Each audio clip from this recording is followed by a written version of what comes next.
नमस्कार दोस्तों, स्वागत है आपका हमारे YouTube channel target exam studies में। आज का हमारा वीडियो इंडियन पॉलिटी के महत्वपूर्ण तथ्य। तो बिना देरी के शुरू करते हैं वीडियो को। भारत में संविधान सभा का गठन। भारत में संविधान सभा का गठन कैबिनेट मिशन योजना के प्रस्तावों के अनुसार किया गया। संविधान सभा के गठन के लिए नवंबर 1946 में चुना हुआ। संविधान सभा का गठन था, उसके लिए नवंबर 1946 में चुना हुआ।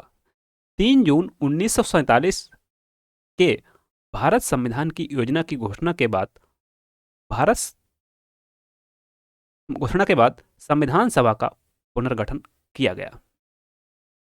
पुनर्गठित संविधान सभा के सदस्यों की संख्या 299 थी।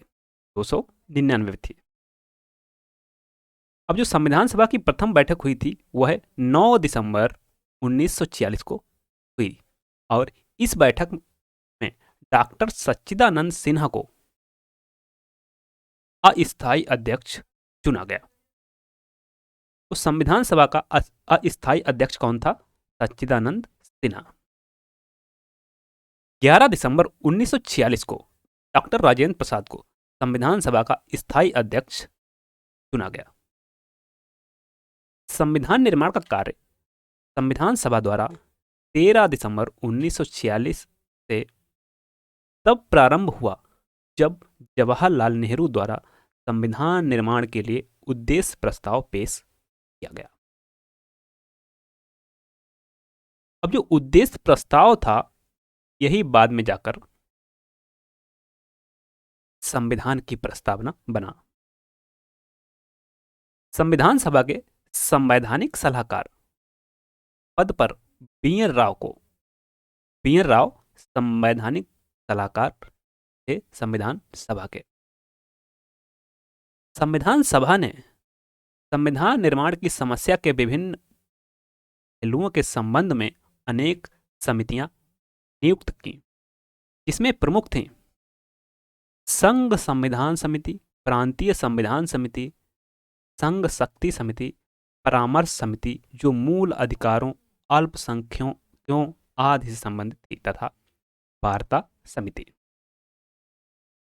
संविधान सभा की परामर्श शाखा ने 17 मार्च 1947 को संविधान की मुख्य विशेषताओं के संबंध में एक प्रश्न सूची विभिन्न प्रांतीय विधानमंडलों तथा केंद्रीय विधान मंडलों के सदस्यों के पास भेजी, जिससे वे प्रस्तावित संविधान के बारे में अपने विचार व्यक्त कर सकें।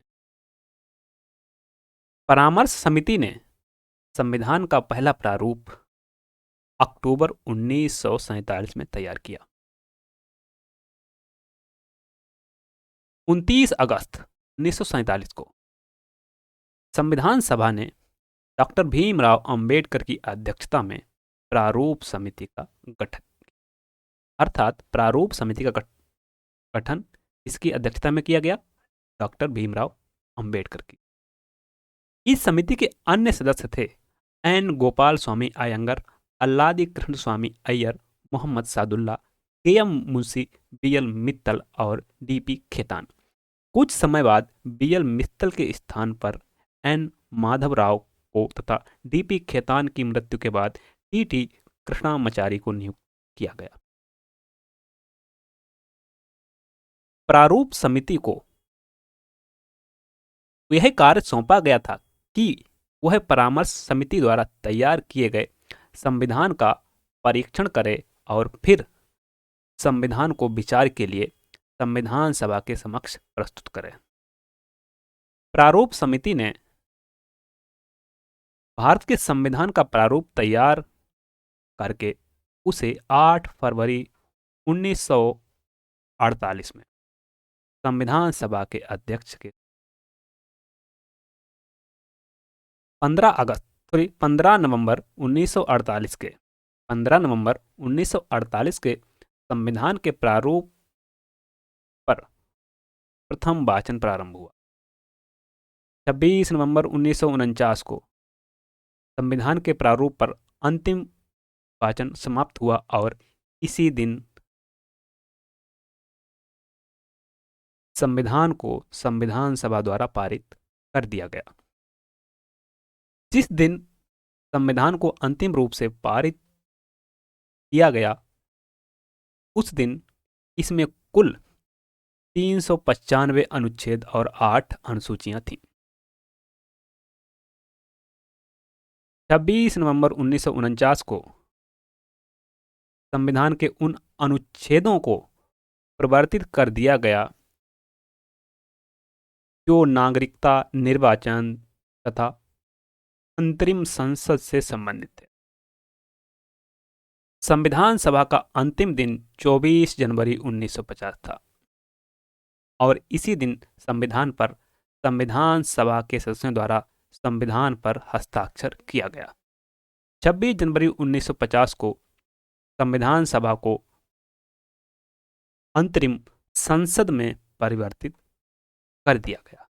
जो संविधान सभा थी उसको ही अंतरिम संसद में परिवर्तित कर दिया गया 26 जनवरी 1950 को। संविधान निर्माण में 2 वर्ष 11 मास 18 दिन लगे। संविधान में वर्तमान में लगभग 444 अनुच्छेद तथा 12 अनुसूचियां हैं। संविधान की उद्देशिका से स्पष्ट है कि संविधान का स्रोत भारत की जनता, we the people of India, और भारत की जनता ने अपनी संप्रभु इच्छा को इस संविधान के माध्यम से व्यक्त किया है।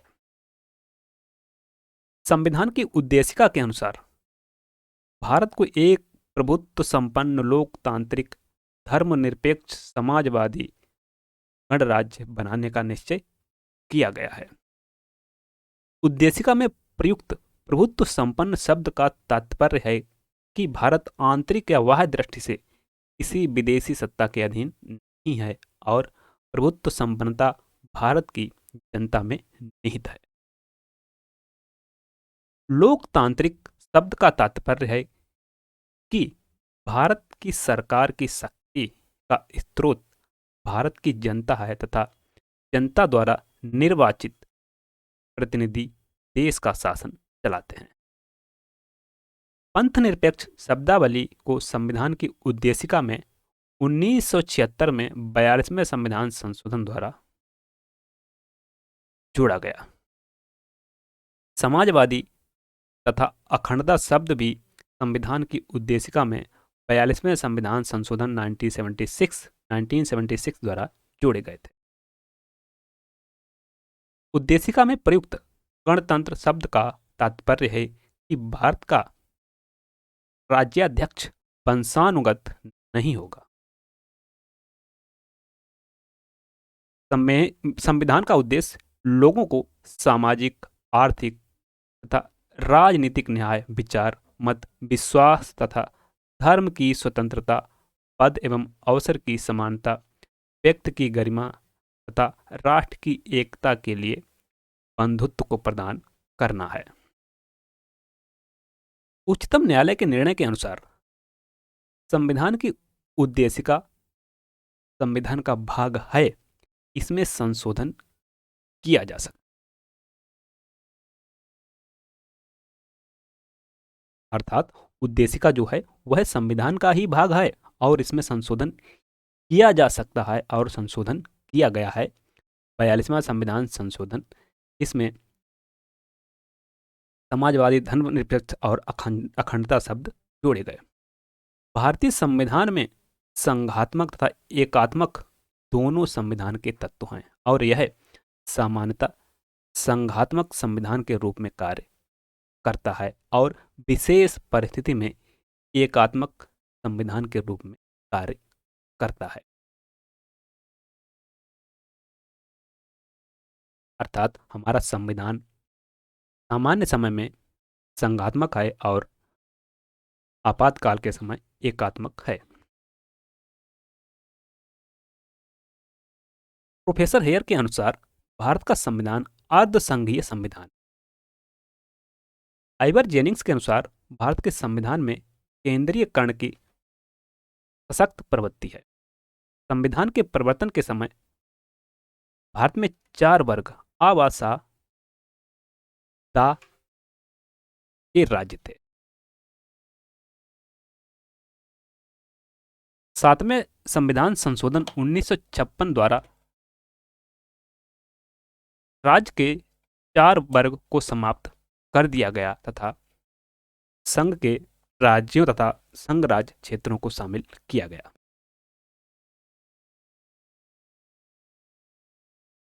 राज्य पुनर्गठन अधिनियम 1956 द्वारा भाषाई आधारों पर राज्यों का पुनर्गठन किया गया। वर्तमान समय में भारत में 28 राज्य तथा 8 संघ राज्य क्षेत्र हैं, जिनका उल्लेख संविधान की प्रथम अनुसूची में किया गया है। वर्ष 2002 में गठित 3 नए राज्य छत्तीसगढ़, उत्तराखंड और झारखंड हैं।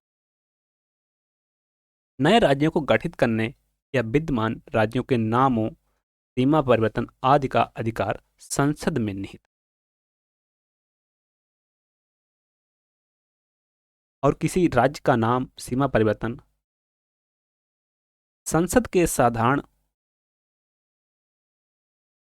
बहुमत द्वारा किया जा सकता है। भारतीय संविधान में नागरिकता शब्द को परिभाषित नहीं किया गया है और नागरिकता के संबंध में अनुच्छेद 5 से 11 तक में प्रावधान किया गया है।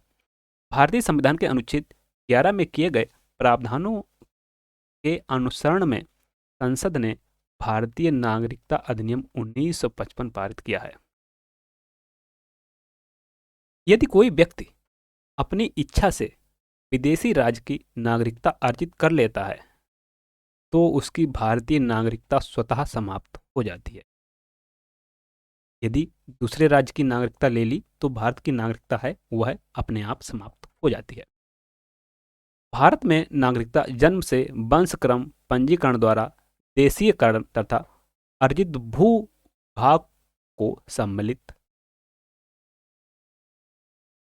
कर द्वारा नागरिकता प्राप्त की जाती है। अर्थात 5 आधार हैं: जन्म से, वंशक्रम, पंजीकरण, देशीयकरण तथा अर्जित भूभाग के द्वारा। भारत में परित्याग द्वारा दूसरे देश की नागरिकता प्राप्त करने के द्वारा तथा केंद्रीय सरकार द्वारा नागरिकता से वंचित किए जाने पर किसी व्यक्ति की भारतीय नागरिकता समाप्त हो जाती है।